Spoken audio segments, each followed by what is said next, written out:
Hello all of you, good morning. देखिए हम आपको पढ़ा रहे हैं RS flip flop using transistor. Flip flop also known as bistable multivibrator. Flip flop को हम यहाँ पे मल्टीवाइब्रेटर, बाइस्टेबल मल्टीवाइब्रेटर कहते हैं।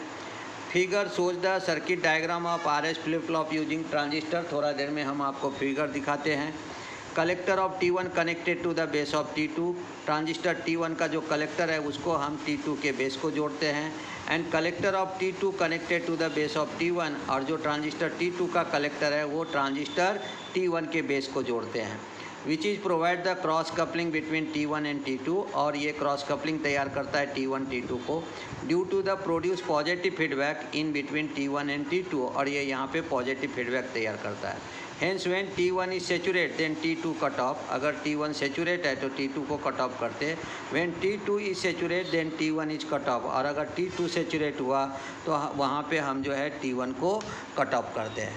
अब देखते हैं डायग्राम से हम इसके कनेक्शन को। देखिए यहाँ पे हमने RS flip flop using transistor है, उसको हमने यहाँ पे आपको बना के दिखाया। ये देखो, ये T1 ट्रांजिस्टर, ये T2 है। दोनों ट्रांजिस्टर को हमने कॉमन इमीटर कॉन्फ़िगरेशन में कनेक्ट किया, इसलिए दोनों के इमीटर को एक दूसरे से ज्वाइन करके उसको निगेटिव के साथ कनेक्ट कर दिया। ये देखो हमारा T1 का जो कलेक्टर है वो हमने RB2 के थ्रू ट्रांजिस्टर T2 के बेस को दे दिया। RB2 का मतलब हो गया बेस बायसिंग रजिस्टर नंबर 2, और ट्रांजिस्टर T2 का जो कलेक्टर है उसको हमने ट्रांजिस्टर T1 के बेस को RB1 से दे दिया, जिसे कहेंगे बेस बायसिंग रजिस्टर 1। ये हमने T1 को दे दिया। अब T1 यानी RB1 के पास से हमने निकाल लिया यहाँ पे रीसेट इनपुट, और यहाँ पे RB2 के पास से हमने निकाल दिया यहाँ पे आपको जो है वो सेट इनपुट। और ये इस प्रकार से हमारा ये क्या बन गया, क्रॉस कपलिंग। और क्रॉस कपलिंग यहाँ पे तैयार करता है पॉजिटिव फीडबैक। RC2 जो है वो है कलेक्टर लोड रजिस्टर T2 का, और यहाँ पे T1 का जो है वो RC1 है T1 का आपको लोड रजिस्टर, और ये दोनों को हमने ज्वाइन करके यहाँ दे दिया पॉजिटिव VCC। और इस तरह से दो आउटपुट ले लिया, T1 से ले लिया Y आउटपुट और T2 से ले लिया हमने Y बार आउटपुट। अब इसके ट्रुथ टेबल को समझने से पहले हम इसको एक्सप्लेन कर देते हैं। देखिए, when trigger input has 0 R0 then both the transistor are cut off which is never simultaneously cut off। दोनों एक बार साथ में कट ऑफ नहीं हो सकता है।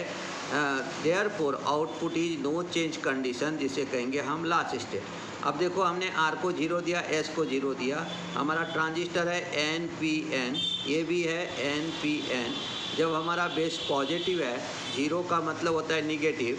अगर आपने दोनों को निगेटिव दिया तो दोनों ट्रांजिस्टर जो है वो साइमल्टेनियसली कट ऑफ होगा, लेकिन क्रॉस कपलिंग रहने के कारण दोनों साइमल्टेनियसली कट ऑफ नहीं हो सकता है, इसलिए उसे कहते हैं नो चेंज। यानी T1 अगर ऑन होगा तो T2 ऑफ ही रहेगा, और T1 ऑन ही रहेगा, जिसे कहेंगे लास्ट स्टेट। जो पहले से ही जैसे स्विच सप्लाई देंगे तो अगर T1 ऑन है T2 ऑफ है तो वैसा ही रहेगा, उसे कहेंगे हम लास्ट स्टेट।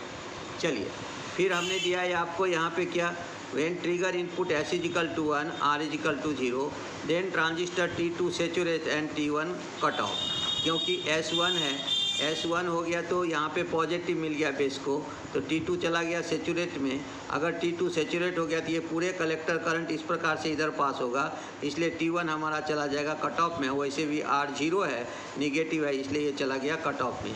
अगर ये कट ऑफ में है तो इसका मतलब क्या हुआ कि हमारा वहाँ पे therefore output is set condition. हमारा आउटपुट आ जाएगा सेट कंडीशन, यानी Y इज इक्वल टू हो जाएगा हमारा वहाँ पे 1, और उसे कहेंगे सेट कंडीशन। इसलिए बोला R is 0, S is equal to 1, output 1, यानी T1 हो गया कट ऑफ, T2 हो गया हमारा ऑन यानी सेचुरेट, उसे कहेंगे set condition.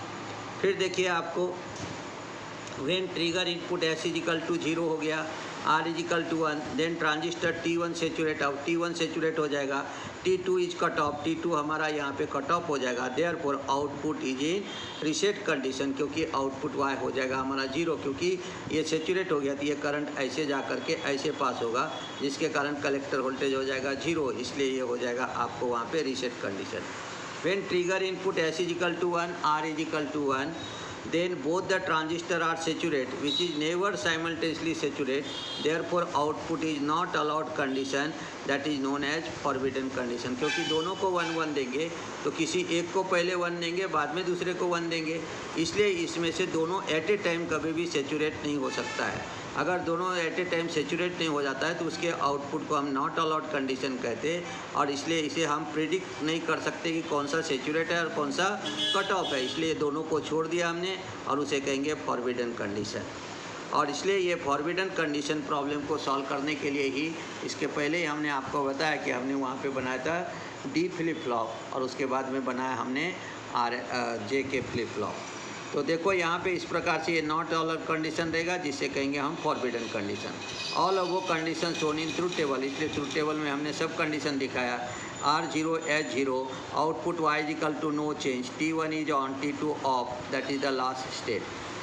R0 S1 output हो जाएगा 1, इसका मतलब T1 हो गया ऑफ, T2 हो गया ऑन, इसे कहेंगे सेट कंडीशन।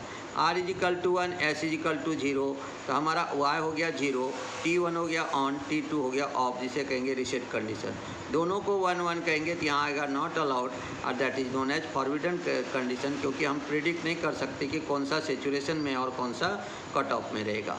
तो इस प्रकार से हम तैयार करते हैं। अब पढ़ेंगे हम एप्लीकेशन ऑफ, यहाँ पे लेंगे एप्लीकेशन ऑफ फ्लिप फ्लॉप। देखो एक है हमारा बाउंस एलिमिनेशन स्विच, दूसरा है काउंटर, तीसरा है रजिस्टर, चौथा है लैच और पांचवा है मेमोरी। तो हम बाउंस एलिमिनेशन स्विच के लिए, काउंटर के लिए, रजिस्टर के लिए, लैच के लिए और मेमोरी के लिए हम इसका यूज करते हैं। अगर वीडियो आपको पसंद आए तो आप इसे लाइक कीजिए, शेयर कीजिए, सब्सक्राइब कीजिए। धन्यवाद। कल मिलते हैं नए वीडियो के साथ।